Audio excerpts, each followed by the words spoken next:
Sa isang tahimik na baryong napapaligiran ng luntiang kabundukan ay naninirahan ang isang mahirap ngunit masipag na magsasaka na nagngangalang Mang Lando. Isa siyang byudo na mag-isang namumuhay sa isang maliit na kubo na yari sa kawayan at nipa. Wala siyang anak na mag-aalaga sa kanya. Wala ring kamag-anak na handang tumulong sa kanyang pang-araw-araw na pangangailangan. Araw-araw, bago pa sumikat ang araw, bumabangon na si Mang Lando upang magtungo sa kanyang maliit na bukirin.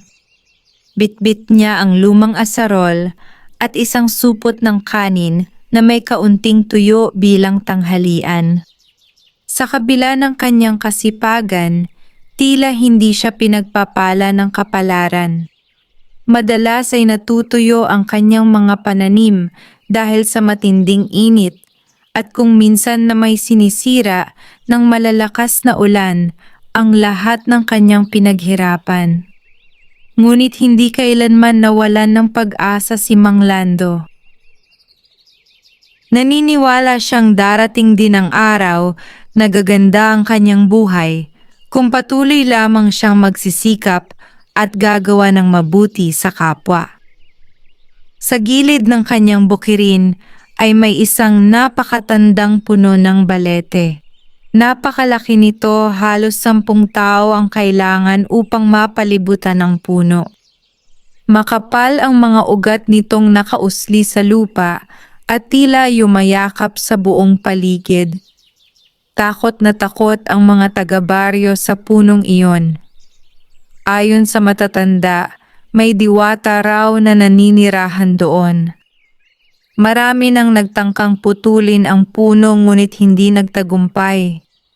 Ang iba raw ay biglang nagkasakit, samantalang ang iba na may nawalan ng kabuhayan matapos nilang lapastanganin ang matandang balete.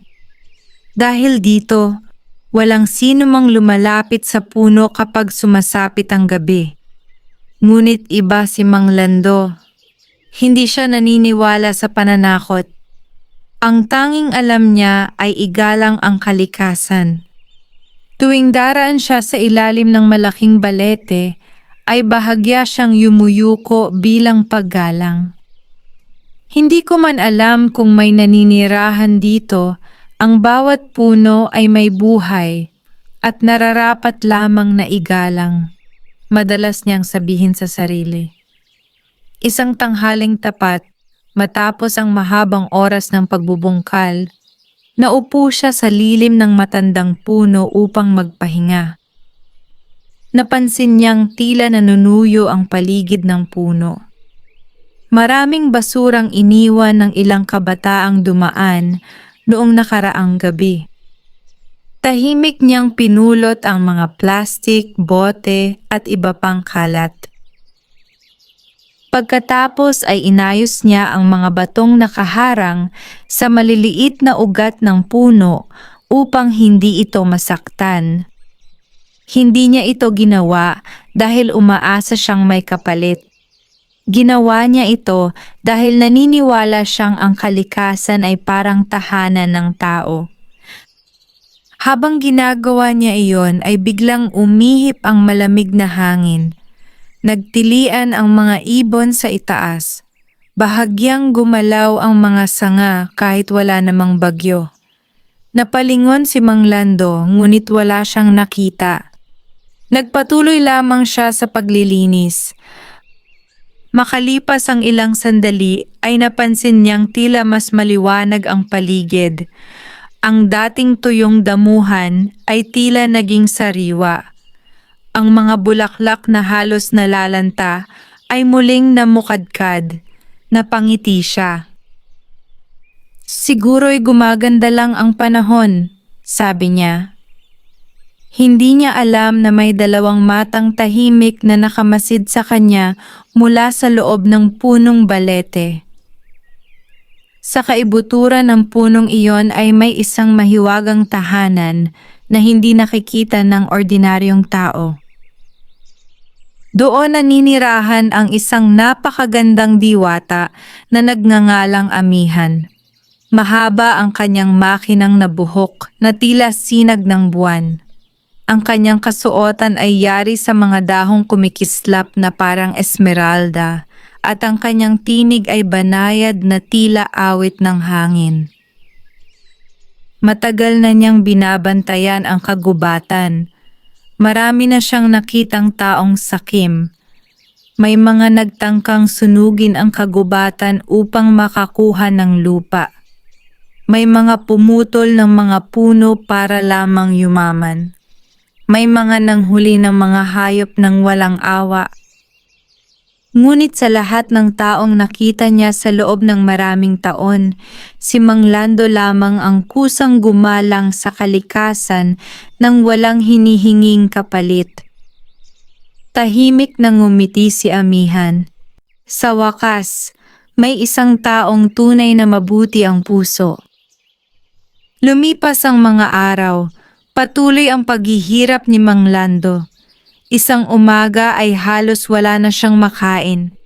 Ang natitira niyang bigas ay sapat lamang sa isang hapunan. Ngunit nang makita niyang may matandang pulubing gutom sa tabi ng daan, ibinigay niya rito ang kalahati ng kanyang baon. "Mas kailangan ninyo ito kaysa sa akin," sabi niya. Nagpasalamat ang matanda habang lumuluha. Hindi alam ni Mang Lando na isa lamang pala itong pagsubok. Ang matandang iyon ay isa sa mga tagapagbantay ng kagubatan na ipinadala ng diwata upang subukin ang kanyang kabutihan. Kinagabihan, habang nagpapahinga si Mang Lando sa kanyang kubo, may kakaibang liwanag na nagmumula sa direksyon ng lumang balete. Hindi ito tulad ng karaniwang liwanag ng buwan.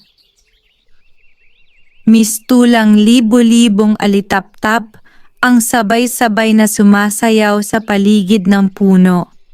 Tahimik niyang pinagmasdan iyon mula sa malayo. Hindi siya lumapit. Hindi rin siya natakot. Sa halip ay nagdasal siya. Kung anumang hiwaga ang naroon, sana'y manatili itong payapa. Mula sa loob ng puno ay muli siyang minasdan ni Amihan. Mas lalo siyang humanga sa kababaang loob ng matandang magsasaka. Hindi ito mausisa. Hindi ito sakim. Hindi ito naghahangad ng kapangyarihan. Isang ngiti ang sumilay sa labi ng diwata. Malapit na ang tamang panahon. At sa unang pagkakataon matapos ang napakaraming taon, nagpasya ang diwata ng lumang puno na ipakita ang kanyang sarili sa isang tao.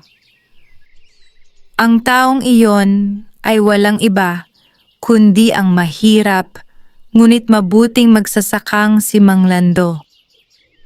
Madilim pa ang kalangitan nang magising si Mang Lando.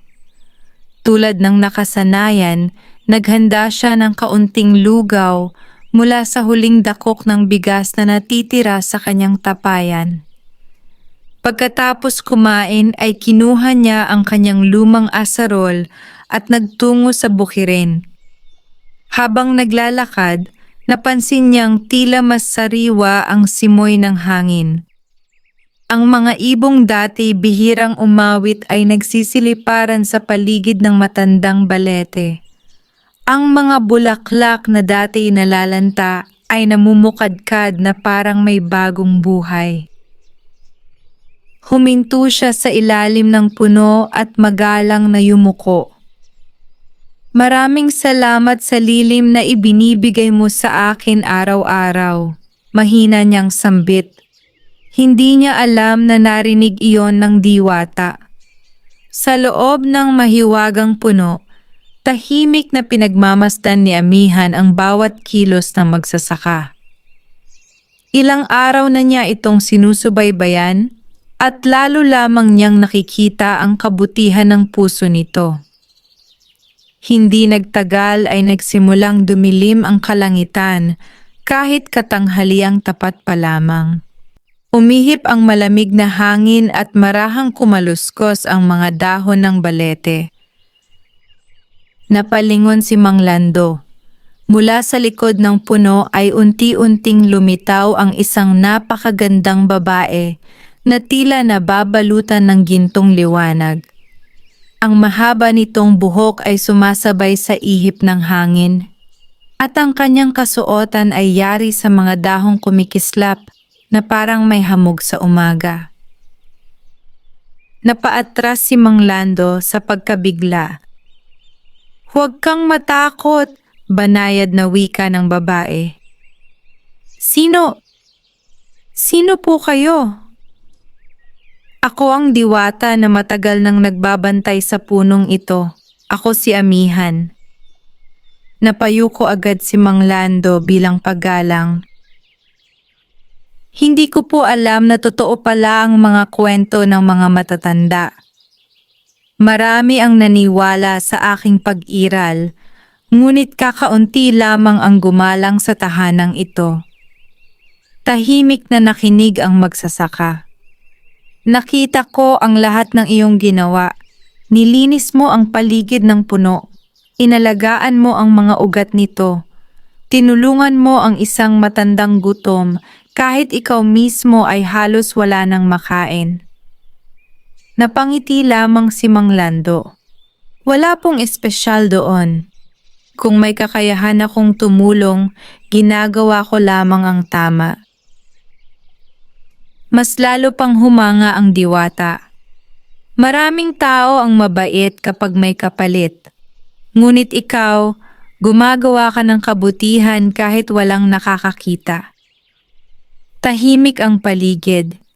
Tanging huni ng mga ibon at lagaslas ng hangin ang maririnig. Makalipas ang ilang sandali ay iniabot ni Amihan ang isang maliit na supot na yari sa hinabing dahon. "Ano po ito?" "Mga buto ng palay." Napatingin si Mang Lando sa maliit na supot. "Napakakaunti naman po nito." "Huwag mong maliitin ang biyayang ibinibigay ng kalikasan." "Nauunawaan ko po. Ngunit tandaan mo ang aking babala." Tahimik na nakinig ang magsasaka. "Kapag itinanim mo ang mga butong ito, huwag kang maging sakim.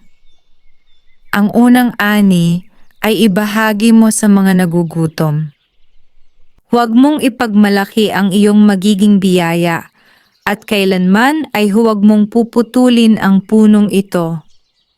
Agad na tumango si Mang Lando. "Ipinapangako ko." Ngumiti ang diwata. "Kapag tinupad mo ang iyong pangako, hindi ka pababayaan ng kalikasan." Pagkasabi nito ay dahan-dahang naglaho ang kanyang anyo. Kasabay nito ang pagliwanag ng paligid na tila walang nangyari. Naiwang nakatayo si Mang Lando habang hawak ang maliit na supot. Hindi niya alam kung panaginip lamang ba ang lahat. Ngunit nang buksan niya ang supot ay naroon pa rin ang mga butil ng palay na kumikislap sa ilalim ng sikat ng araw. Kinabukasan, maaga niyang inihanda ang kanyang maliit na bukirin. Maingat niyang itinanim ang bawat butil ayon sa bilin ng diwata. Habang ginagawa niya iyon ay taimtim siyang nanalangin. "Sana'y maging karapat-dapat ako sa biyayang ito." Lumipas ang ilang araw. Namangha si Mang Lando nang makita niyang ang mga butong itinanim niya ay mabilis na tumubo. Mas luntian ang mga dahon kaysa sa karaniwang palay. Mas matibay ang mga tangkay. Kahit matindi ang sikat ng araw ay hindi nalalanta ang mga ito. Napansin iyon ng ilang kapitbahay. "Lando, bakit parang kakaiba ang palay mo?" Ngumiti lamang siya. Marahil ay pinagpala lang ang lupa. Hindi na siya nagdagdag pa ng paliwanag. Ayaw niyang suwayin ang bilin ng diwata. Ngunit mula sa malayo ay may isang lalaking lihim na nagmamasid sa kanyang bukirin. Siya si Don Silvestre, ang pinakamayamang may-ari ng lupain sa baryo. Kilala siya sa pagiging sakim at mapang-api. Nang makita niya ang mabilis na paglago ng pananim ni Mang Lando, nabalot ng inggit ang kanyang puso. Hindi maaaring mas umunlad pa ang isang hamak na magsasaka kaysa sa akin, mahina niyang bulong. At mula noon ay nagsimula siyang magplano upang alamin ang lihim ng matandang balete at ang biglang pag-unlad ng bukirin ni Mang Lando. Mabilis na lumipas ang mga linggo. Araw-araw na dinadalaw ni Mang Lando ang kanyang bukirin at sa bawat pagsikat ng araw ay lalo siyang namamangha sa mga palay na tila pinagpapala ng kalikasan. Mas luntian ang mga dahon, mas matibay ang mga tangkay, at walang bakas ng peste o sakit. Tuwing matatapos siyang magtrabaho, dumaraan siya sa matandang balete. Tahimik siyang yumuyuko bilang pasasalamat, ngunit hindi na muling nagpapakita ang diwata. Gayunman, dama niyang may isang mahiwagang presensyang patuloy na nagbabantay sa kanya. Samantala, lalong lumalaki ang inggit ni Don Silvestre. Mula sa kanyang malaking bahay ay ipinatawag niya ang dalawa niyang tauhan. Alamin ninyo kung bakit napakaganda ng ani ni Mang Lando. Sundan ninyo siya, ngunit huwag kayong magpapahuli. Kinagabihan, nagtago ang dalawang tauhan sa likod ng mga damuhan malapit sa bukirin. Nakita nilang dumaan si Mang Lando sa ilalim ng matandang balete at marahang yumuko bago umuwi. Balete lang pala ang pinupuntahan niya, bulong ng isa. Siguro'y may kayamanang nakabaon dyan, sagot ng kasama nito. Kinabukasan ay agad nilang ibinalita ang kanilang nakita kay Don Silvestre. Napangisi ang mayamang lalaki. Kung ganoon, puputulin natin ang punong iyon. Tiyak na naroon ang lihim ng kanyang swerte. Hindi nila alam na narinig ng diwata ang kanilang masamang balak. Sa loob ng mahiwagang puno ay bahagyang sumimangot si Amihan. Ang kasakiman ang pinakamalaking kaaway ng tao. Malungkot niyang sambit. Nang hapong iyon ay muling dumaan si Mang Lando sa ilalim ng balete. Biglang umihip ang malamig na hangin at muling nagpakita ang diwata. Amihan, bulalas niya habang magalang na yumuyuko. Makinig kang mabuti, Mang Lando, may panganib na paparating. Ano po ang nangyayari? May mga taong nais sirain ang punong ito upang angkinin ang biyayang hindi naman para sa kanila. Nabahala ang magsasaka. Paano ko po kayo matutulungan? Huwag kang gagamit ng dahas. Ang kabutihan at katapatan ang magiging sandata mo. Tumango si Mang Lando. Gagawin ko po ang lahat upang mapangalagaan ang punong ito. Ngumiti ang diwata. Ang taong marunong magmahal sa kalikasan ay hindi kailanman pababayaan ng kalikasan. Pagkatapos niyang magsalita ay muli siyang naglaho. Kinabukasan, dumating si Don Silvestre kasama ang ilang tauhan na may dalang malalaking palakol. Lumapit sila sa matandang balete. Ngunit bago pa man sila makapagsimulang magputol, ay dumating si Mang Lando. Don Silvestre, pakiusap po. Huwag ninyong putulin ang punong ito. Wala po itong ginagawang masama. Tumabi ka, Lando. Ang punong ito ay nasa lupang gusto kong angkinin. Hindi po pera ang pinakamahalagang bagay. Maraming nilalang ang umaasa sa punong ito. Ngunit hindi nakinig ang mayaman. Itinaas ng isa sa mga tauhan ang kanyang palakol. Sa sandaling tatama na ito sa katawan ng balete, biglang umihip ang napakalakas na hangin. Umaling-awngaw ang kulog kahit maliwanag ang kalangitan. Nanginig ang lupa. Nagliparan ang mga dahon na tila isang umiikot na bagyo. Sa takot, nabitawan ng tauhan ang kanyang palakol. Isa-isang napaatras ang mga lalaki. May sumpa ang punong ito, sigaw ng isa. Namutla si Don Silvestre, ngunit pinilit niyang itago ang kanyang takot. Umalis muna tayo, ngunit babalik tayo. Malalaman ko rin ang lihim ng punong ito. Nagmamadali silang umalis. Naiwang mag-isa si Mang Lando sa ilalim ng balete. Tahimik siyang tumingala sa malalawak na sanga nito. Maraming salamat sa pagprotekta sa punong ito, mahina niyang sambit. Mula sa itaas ay may isang gintong dahon na dahan-dahang nalaglag at lumapag sa kanyang palad. Napangiti siya. Alam niyang iyon ay isang tahimik na pasasalamat mula sa diwata. Ngunit sa kabilang panig ng baryo, hindi pa rin nawawala ang kasakiman sa puso ni Don Silvestre. Sa kanyang isipan ay may nabubuo ng mas mapanganib na plano. Isang planong maaaring maglagay sa buhay ni Mang Lando at sa mahiwagang balete sa matinding panganib. Hindi nakatulog ng maayos si Don Silvestre matapos ang nangyari sa matandang balete. Paulit-ulit niyang naaalala ang malakas na hangin at ang misteryosong pangyayaring nagpatigil sa kanyang mga tauhan. Ngunit sa halip na matakot, lalo lamang siyang naging determinado.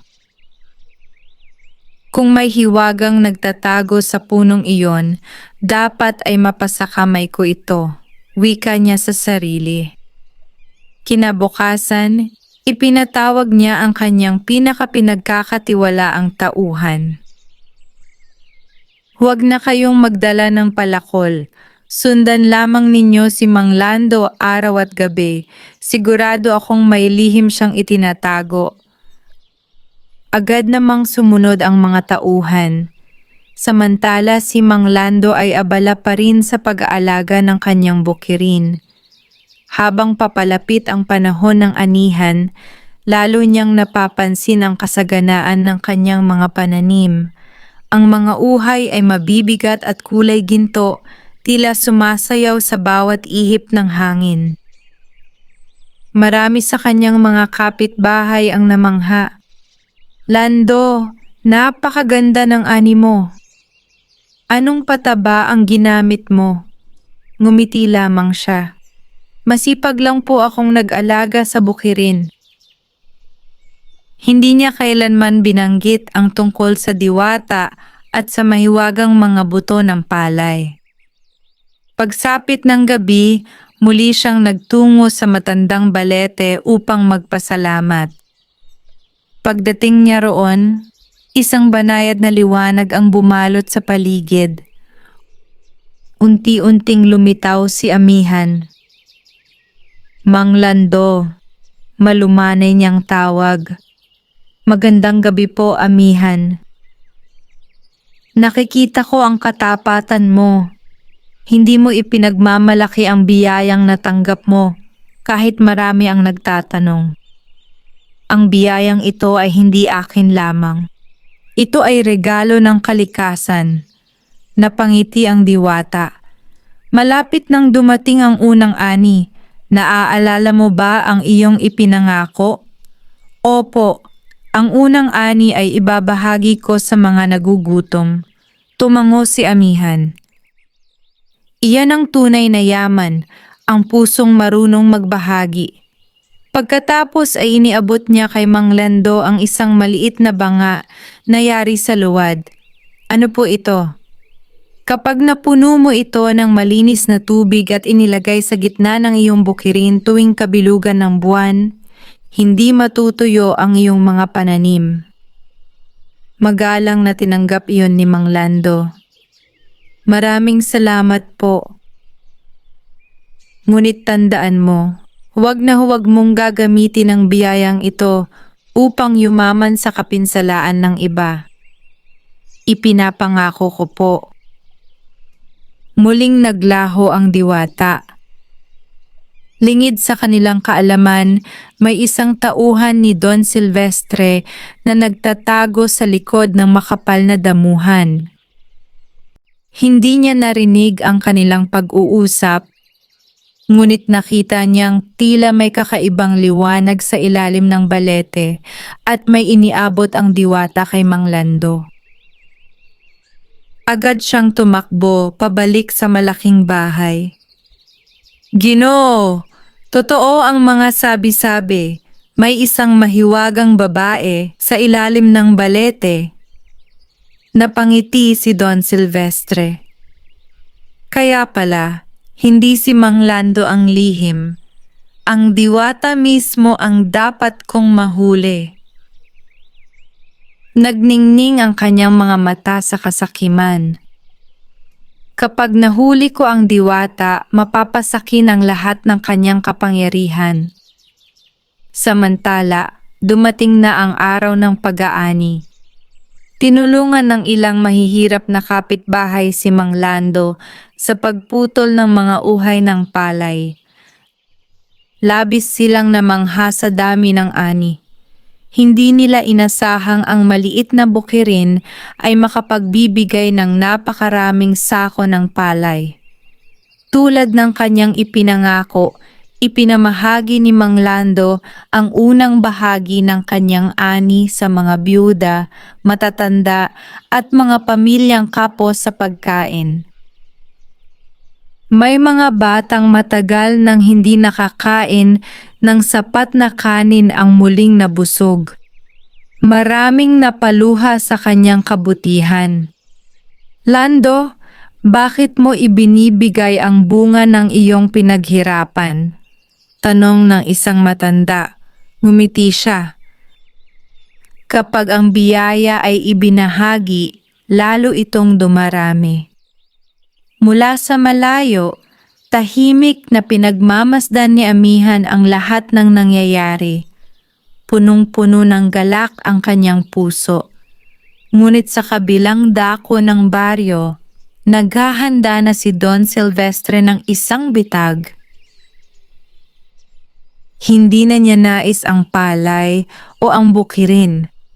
Ang nais niyang makuha ay ang mismong diwata ng matandang balete. At ang kanyang kasakiman ang magsisimula ng isang panganib na susubok hindi lamang kay Mang Lando, kundi maging sa buong kagubatan.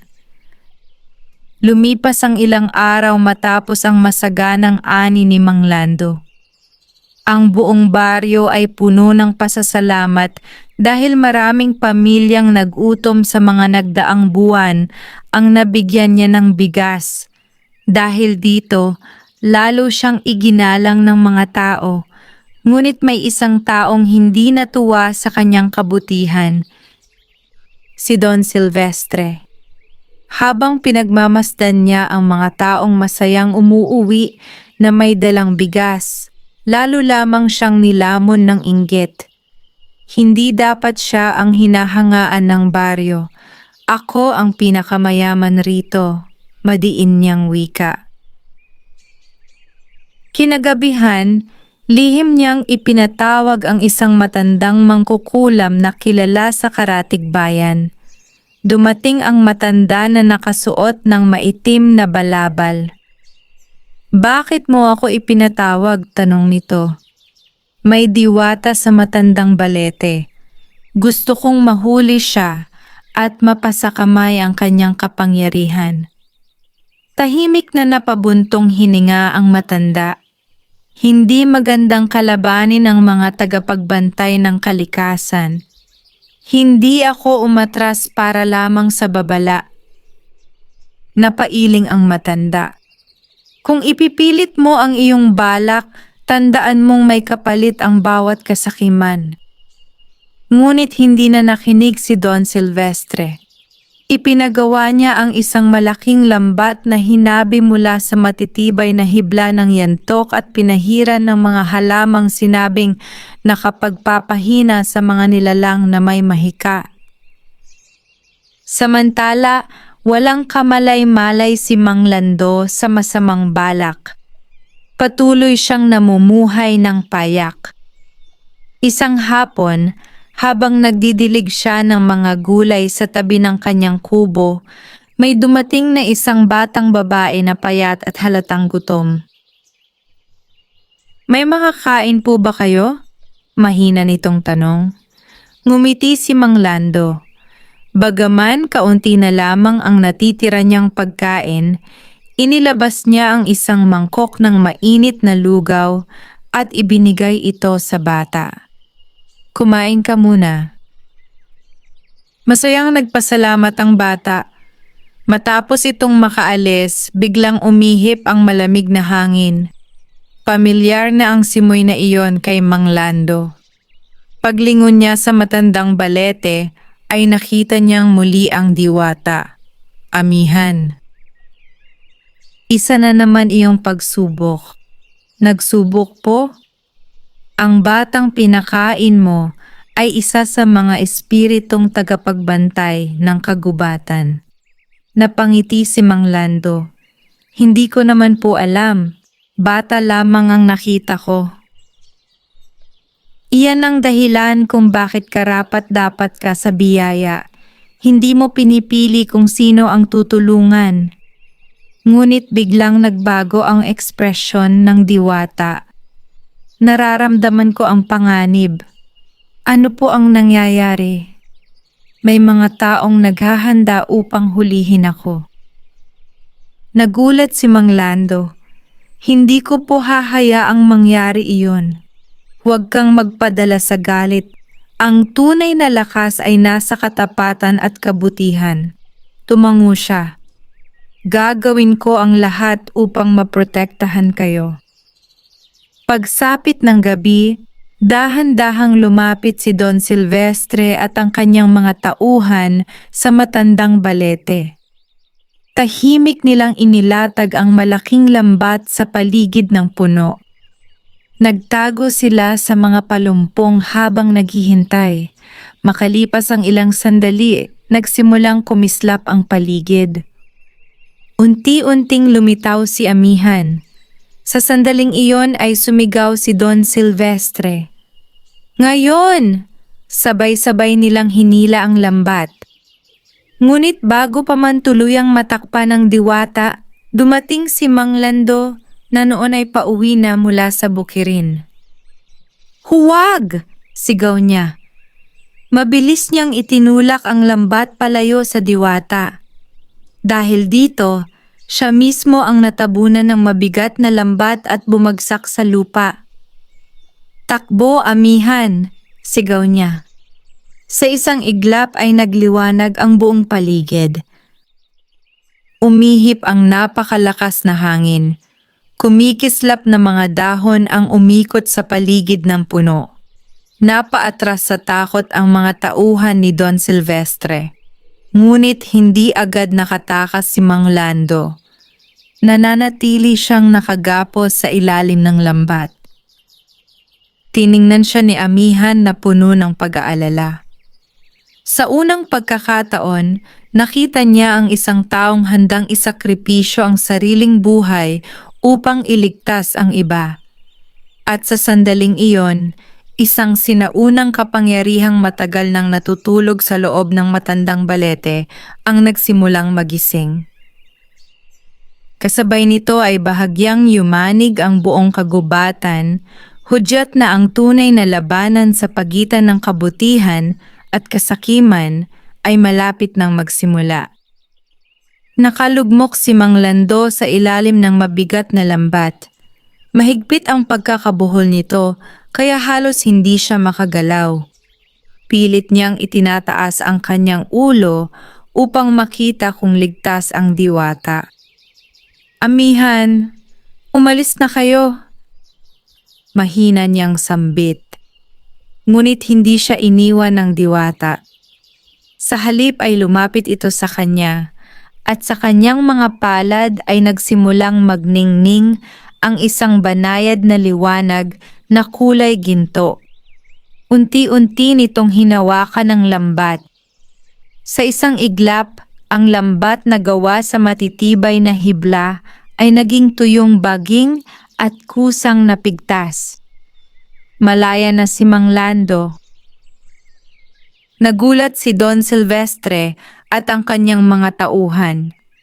"Hindi maaari," sigaw niya. Biglang umihip ang napakalakas na hangin. Nagsayawan ang mga dahon ng matandang balete at ang mga ugat nito ay tila bahagyang gumalaw sa ibabaw ng lupa.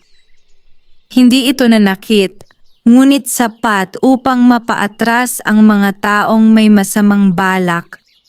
Natumba ang ilan sa mga tauhan ni Don Silvestre sa takot. "Tumakbo na tayo!" sigaw ng isa. Ngunit nanatiling nakatayo si Don Silvestre. "Hindi ako matatakot sa isang diwata."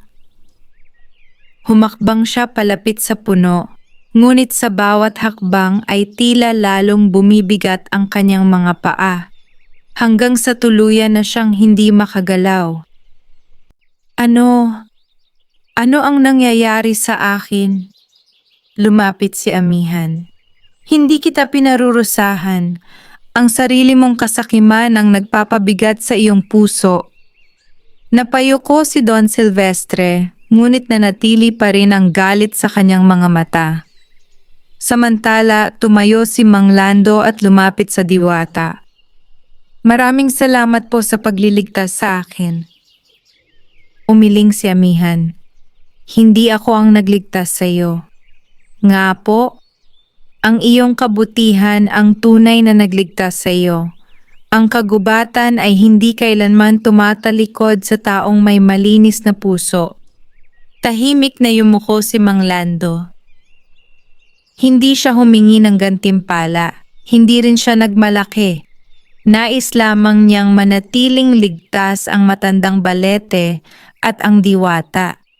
Maya-maya ay dumating ang ilang taga-baryo. Nakita nila ang nangyari at nagtaka kung bakit nanginginig sa takot ang mga tauhan ni Don Silvestre. Lumapit ang matandang kapitan ng baryo. "Don Silvestre, bakit mo gustong sirain ang punong ito? Wala naman itong ginagawang masama." Hindi nakasagot ang mayaman. Nahihiya siyang aminin ang tunay niyang balak. Mula noon, nagsimulang mag-usap-usap ang mga tao sa baryo.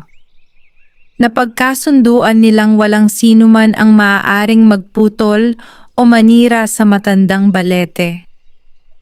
Naglagay pa sila ng simpleng bakod sa paligid nito bilang tanda ng paggalang. Labis ang tuwa ni Mang Lando. Hindi dahil sa hiwaga ng puno, kundi dahil natutuhan ng mga tao na pahalagahan ang kalikasan.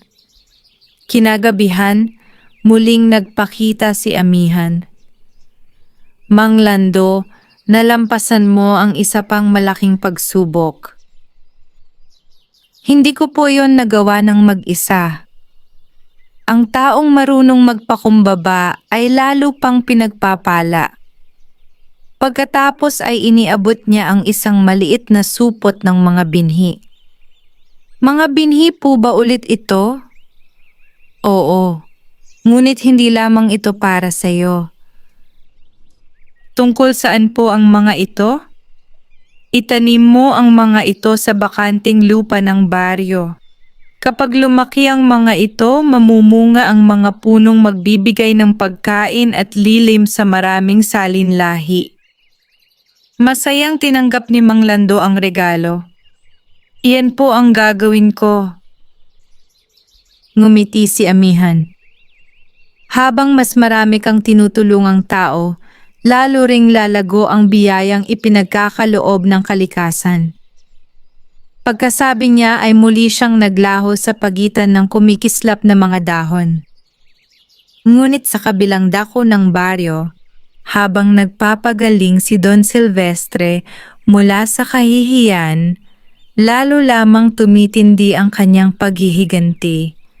Naniniwala siyang hindi pa siya talo, at sa kanyang puso ay nabuo ang isang mas mapanganib na plano.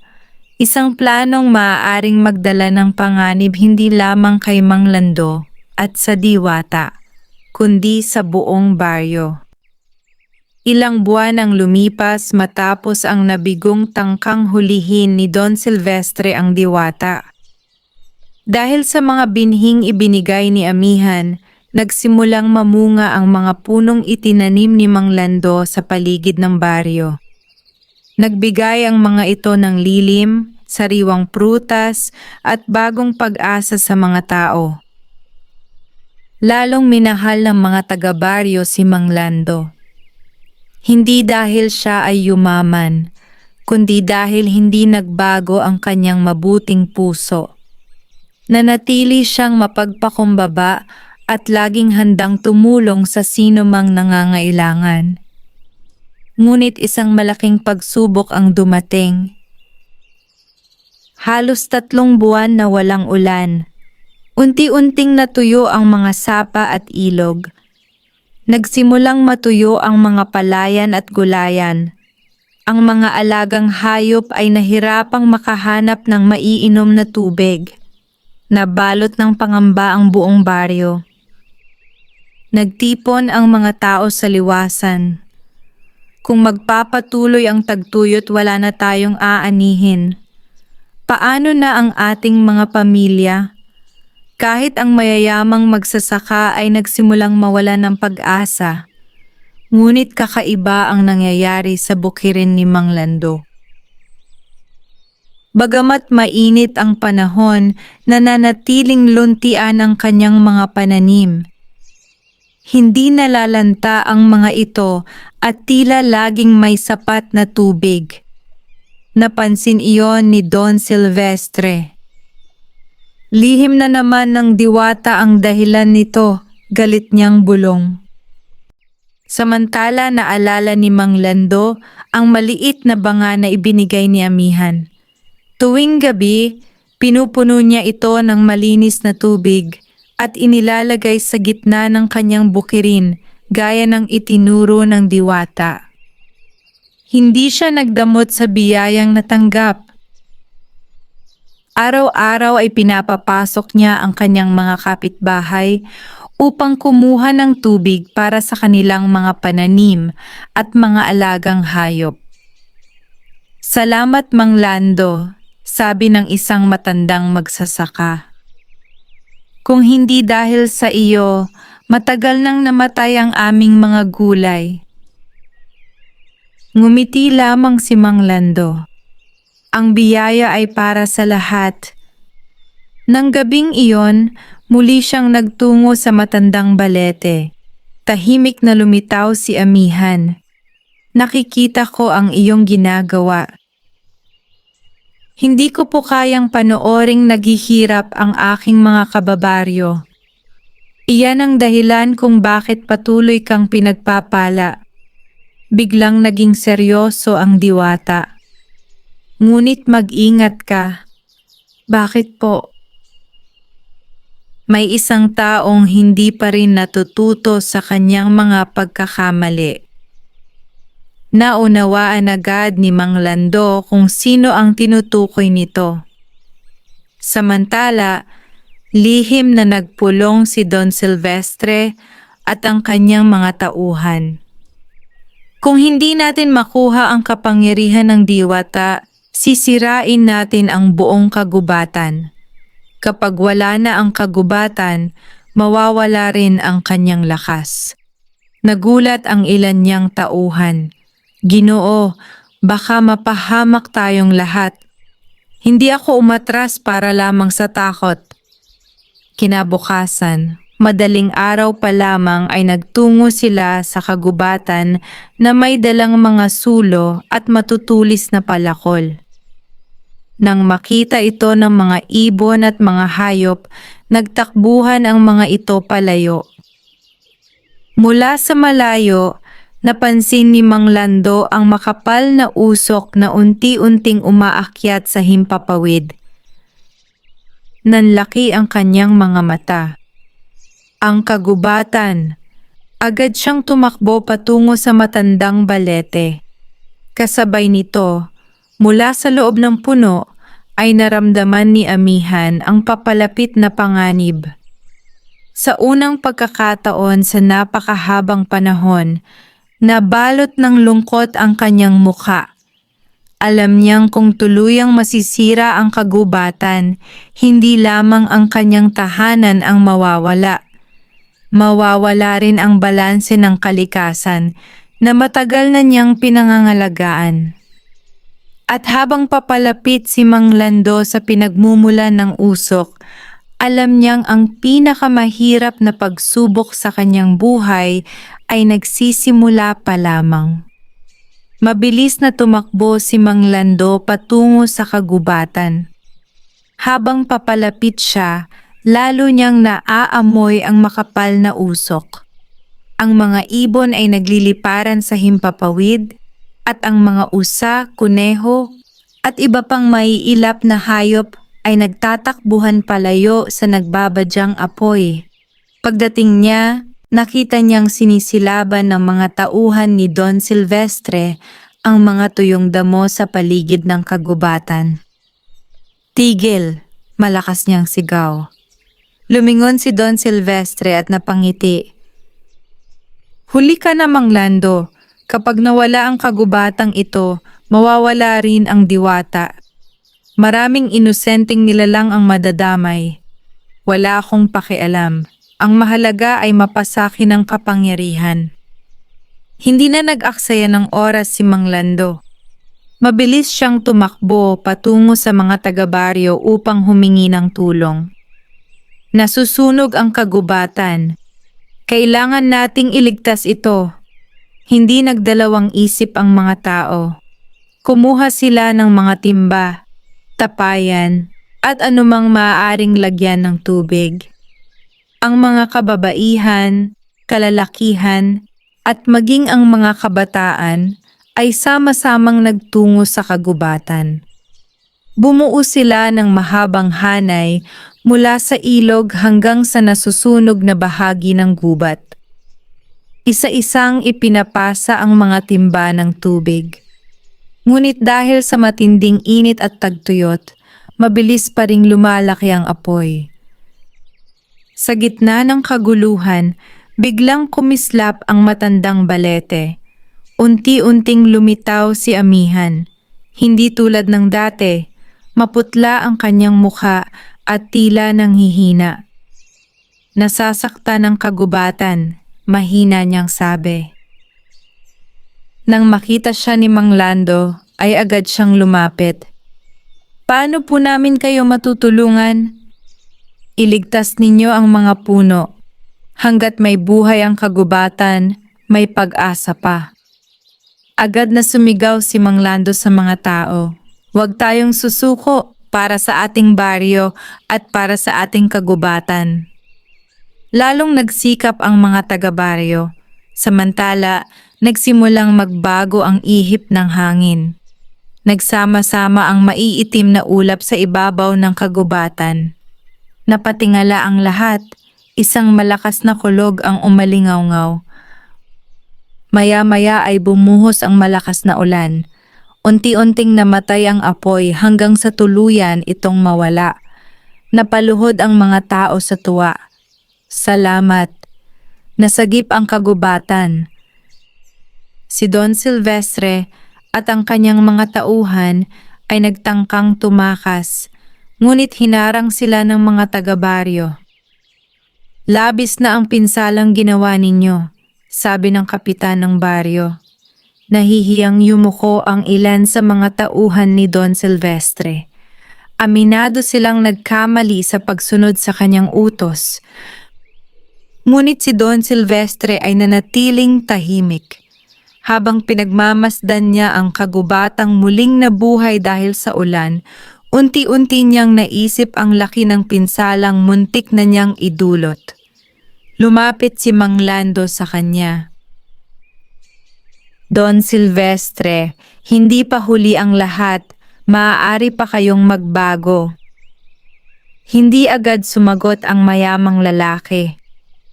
Sa unang pagkakataon, nakita niya ang mga batang yakap ang kanilang mga magulang, ang mga magsasakang nagpapasalamat dahil naligtas ang kanilang kabuhayan, at ang mga hayop na unti-unting bumabalik sa kagubatan.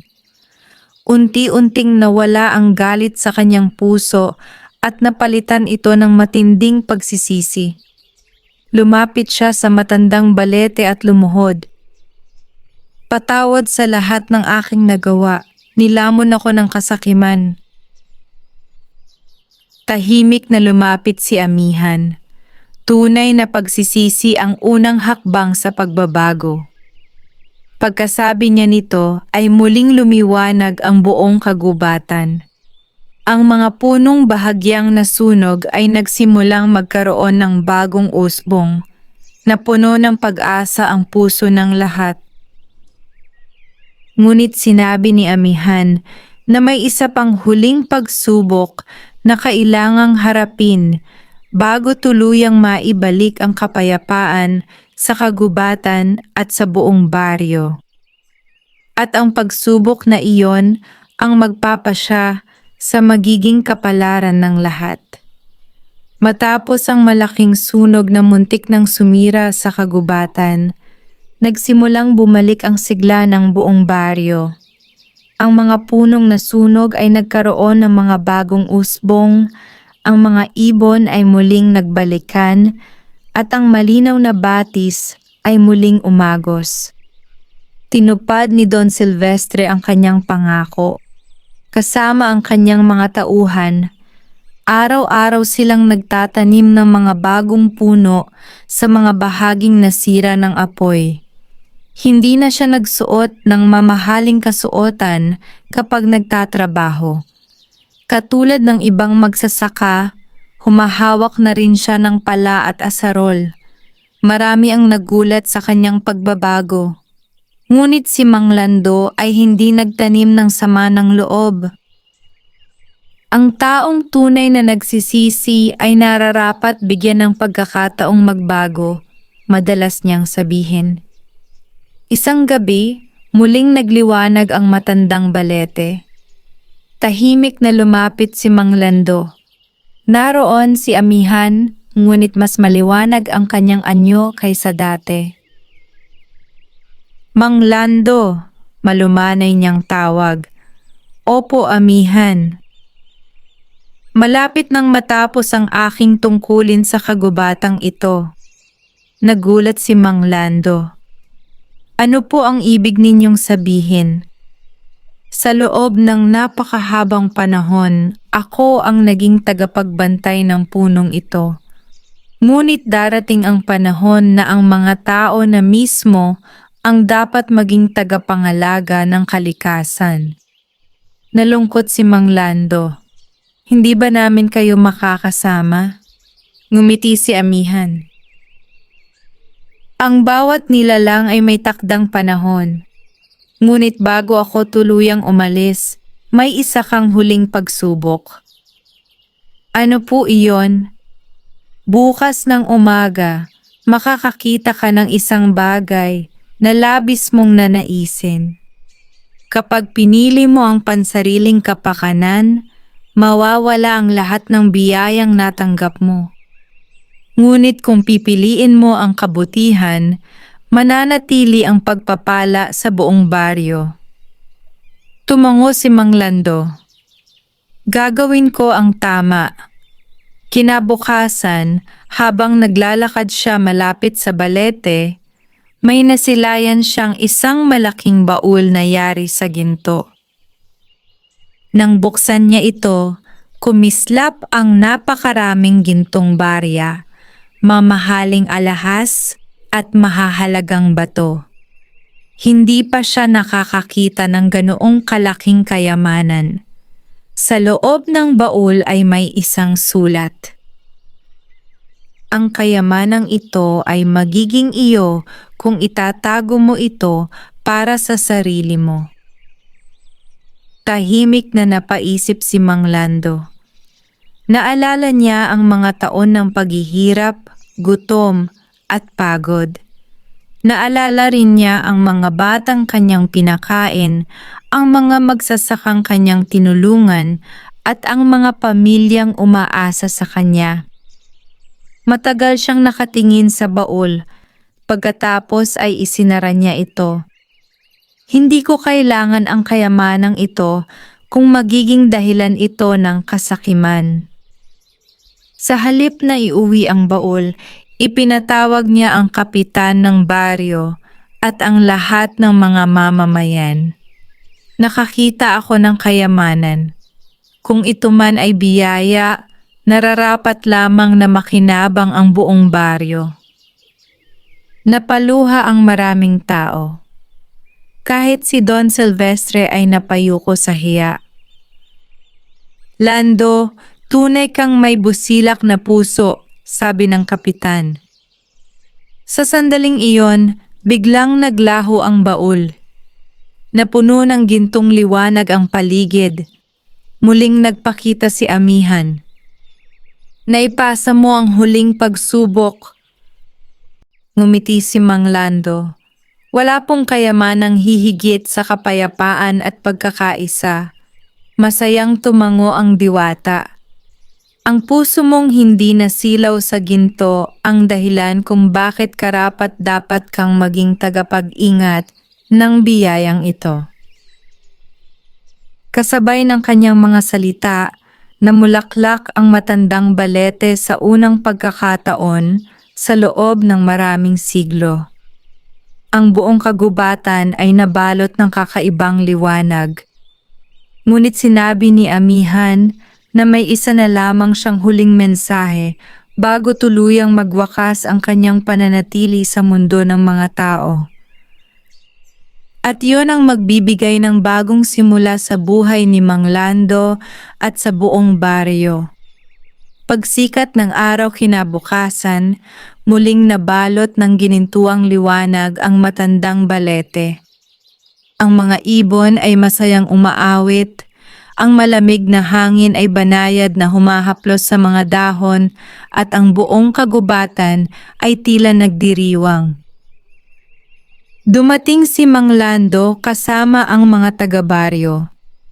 Maging si Don Silvestre ay naroon. Tahimik na nakatayo at puno ng pagsisisi sa mga nagawa niyang pagkakamali. Unti-unting lumitaw si Amihan sa harap ng lahat. Mas maliwanag ang kanyang anyo kaysa dati. Ang kanyang kasuotan ay tila hinabi mula sa liwanag ng buwan at mga dahong kumikislap sa hamog. Tahimik ang lahat. Walang sino man ang maaaring mabuhay ng hiwalay sa kalikasan. Malumanay na wika ni Amihan. Kapag inalagaan ninyo ang kagubatan, aalagaan din kayo nito. Kapag sinira ninyo ito, pati ang inyong kinabukasan ay mawawala. Tumango ang mga tao. Naunawaan nila ang kahalagahan ng bawat puno, ilog, bundok at hayop na kasama nilang nabubuhay. Lumapit si Don Silvestre kay Mang Lando. Lando, patawarin mo ako. Dahil sa aking kasakiman, muntik kong mapahamak ang buong baryo. Ngumiti si Mang Lando at inabot ang kanyang kamay. Ang tunay na lakas ng tao ay ang marunong humingi ng tawad at magbago. Mahigpit na nagkamayan ng dalawa. Masayang nagpalakpakan ng mga taga-baryo. Mula noon, nagkaisa silang pangalagaan ang kagubatan. Bawat pamilya ay nagtanim ng mga puno. Ipinagbawal nila ang walang habas na pagputol ng mga kahoy at sama-sama nilang nilinis ang mga ilog at batis. Unti-unting naging masagana ang kanilang baryo. Laging hitik sa ani ang kanilang mga bukirin. Hindi na muling nakaranas ng matinding taggutom ang kanilang pamayanan. Ang mga batang dati walang makain ay lumaking malulusog at masayahin.